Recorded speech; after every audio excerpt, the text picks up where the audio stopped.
All right, Missy. False imprisonment. I want you to stop talking, or you can go upstairs to the county jail. Johnson, that is case number 2024 TR 22, State of Kansas versus Danny Johnson, County Attorney Jill Gillette for the state.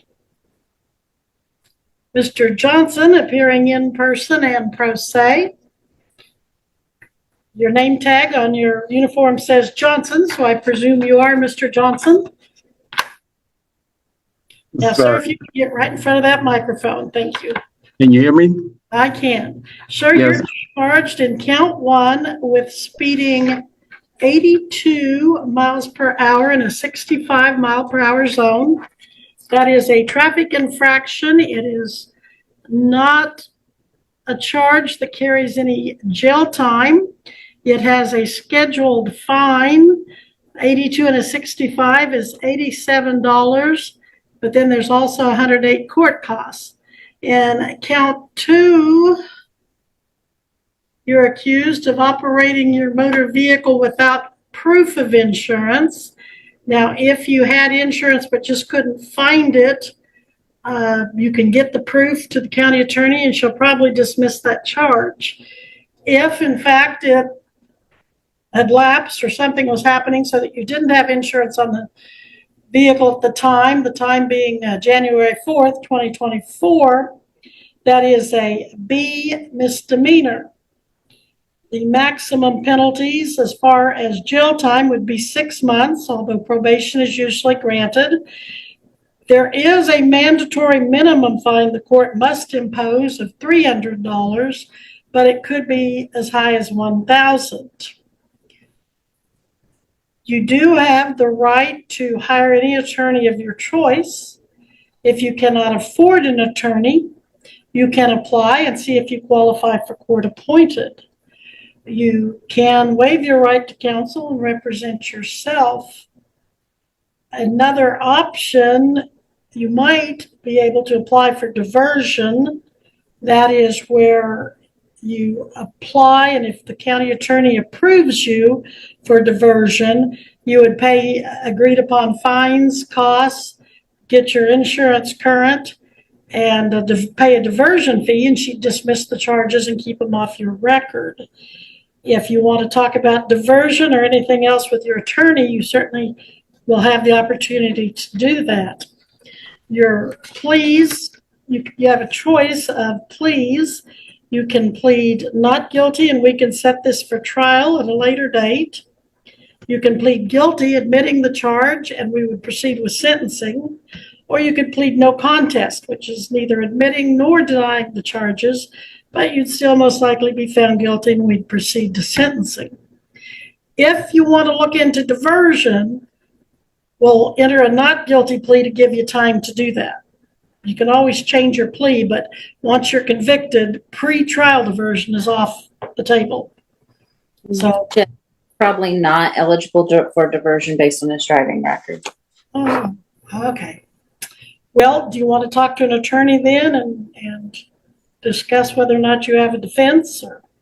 No, Your Honor. I would like to request a declaratory judgment due to there is no agreement for my performance under any agreement or commission of this court. Well, I don't need an agreement from you, sir. So if I were... Well, Your Honor, I simply do not understand the nature and cause of the accusation with regard to the jurisdiction of the venue and nature of this action until the prosecutor properly alleges them there. I cannot enter a plea to the charge until I have the opportunity to raise a meaningful defense on my behalf. All right, I will then, since you cannot enter a plea today, I will enter a not guilty plea for you and give you time. I object, Your Honor. I object to you entering a plea to me because I must understand the nature and cause of these accusations. So I do not agree to you entering a plea on my behalf. Well, your position is taken and I'm still going to do it. I will note your objection for the record, but I'm going to enter a not guilty plea. What begins as a simple request for clarification quickly turns into a courtroom standoff. Even after the judge repeatedly explains the charges and the legal process, the defendant refuses to move on. Instead, he keeps asking the same question about jurisdiction, insisting that he still doesn't understand the nature of the allegations. The judge gives him every opportunity to cooperate. He calmly explains the charges, reminds him of his court date, discusses his bond, and even asks whether he wants legal representation. But none of it changes the defendant's approach. Every answer from the court is met with another interruption and another challenge to the court's authority. Your Honor, I object to the proceeding, for I do not know the nature and cause of the I'm proceeding. entering a not guilty plea. Missy, when is I object to you entering a plea on my behalf. I do not grant you that right. Missy? The court You're supposed to act as a trustee. Sir, you need to stop. You're being in contempt of court. You need to stop or I'll have the officer assist you in stopping. Missy? Well, Your Honor, I would like to also bring to September according to USC 12203. Deputy Miles. And also Article 3, the judge must operate in good faith and good behavior. So therefore, if you're making a threat towards me, then that's If he's going to urging keep me to being perform in your contentious, I'm going to court. have you take him into custody on contempt. Then that would be illegal search and seizures, Your Honor. Wouldn't you need to go back? It will. All right, It's Missy. false I imprisonment. want you to stop talking or you can go upstairs to the county jail. Now, do you want to go to jail tonight? Your Honor, again. Title Deputy 4, Miles, could you let's come in and see. assist the defendant? September 27th at 9 o'clock will be the court date. September 27th, you said 9 o'clock? Yes. 9 a.m. You must be back here, sir, in person at the courthouse, or you will be arrested for failure to come to court. Now, that deputy there is going to take you into custody if you cannot control yourself through the remainder of this hearing. I'm not doing anything. I'm just enforcing my right, Your Honor. All right. So your first right is to have a hearing date, and that is September 27th, 9 a.m. The second Your Honor, I right, also have a right to understand the nature of this. I have a right to understand the all nature right. of the cause. If you don't want to listen to me, you can go to jail. Do you want to hire an attorney or apply for court appointed? No, I do not. I don't need to hire an attorney, Your Honor. You want to represent yourself? I don't need to hire an attorney. I would like for you as the judge, Your Honor, to explain to me the nature and cause of the. All right, I'm not going to appoint an attorney if you don't want me to. If you want, you said you don't want to hire an attorney. If you want to apply for court appointed, the officers have forms there that you can fill out. If I you just don't want to fill them understand the out, nature I'm and going- cause. If you don't want to fill one out, I'm going to assume you don't want an attorney. And then if you come to court September 27th at 9 a.m., you're going to be representing yourself if you don't hire or apply for court appointed.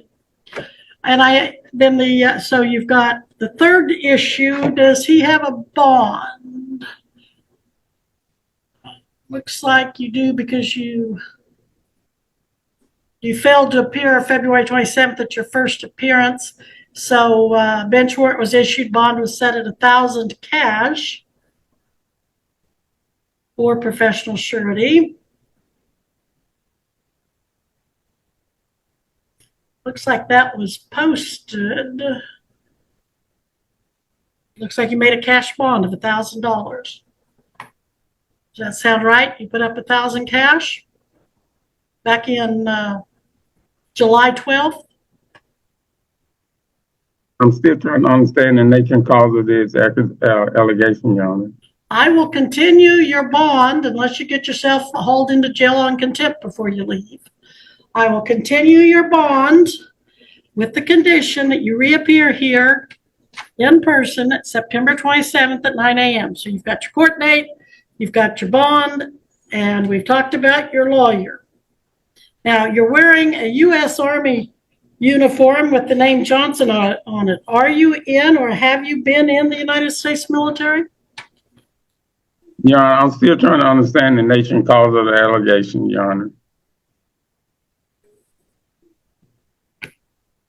All right. If you can leave the courthouse now without any further disruption, I will let you do so. But I'm going to have those officers escort you to make sure you do so. So, Ms. Gillette, anything further? Your Honor, it is your oath to explain the nature and cause of the allegation against me. Are you failing to do that? All right. You can either walk out the front door with the officers, or you can walk upstairs to the county jail with the officers. The choice is yours. Either leave. Your Honor, I'm trying to understand. Disruptively. I'm not being disruptive. I'm just trying to understand the nature and cause of the charge. All right, officers. I'm gonna close. What am I doing? I'm sitting here trying to understand the charge. If he gives any more grief. All I'm asking is to understand the charges. This is for the record. You said it's for the record, so I'm trying to understand what am I being charged? The charges. Goodbye, sir. I just want to understand the nature and cause of the charges, Your Honor. That's all I ask. It is your oath to give that. With you. If you tell me what kind of questions you have, I'll be happy to answer them. But I've already told you. Okay. Under what jurisdiction is these charges being brought to me under? The state of Kansas has charged you with speeding 82 and a 65 and operating in a motor vehicle without liability insurance on January 4th, 2024 in Greenwood County, Kansas. You failed to appear for your first appearance, and a bench warrant was issued, and you were arrested, and you made a bond of $1,000 cash or surety, posting a cash bond. Now you have to go to court, and you have to answer those charges. You can Your Honor, have a trial if you like, and the burden will be on the state of Kansas to either prove or disprove. If they can't prove it beyond a reasonable doubt, you're let go. Well, I'm still trying to understand under what jurisdiction am I being charged under, Your Honor? That's all I'm trying to understand. You're being charged under the jurisdiction of the state of Kansas under its criminal. But according to the Constitution, there are only two jurisdictions. All right, we'll have that on a later date. We'll be at recess, officers. Please escort him one way or the other, depending on his behavior. But I'm still not understanding what you're charging me with. Goodbye. We are adjourned. But if she's the judge, I'm supposed to have clear and concise of what I'm being charged with. The judge just said if you give us any problems with it. I'm not giving y'all a problem. I'm trying to. So you have put you in handcuffs and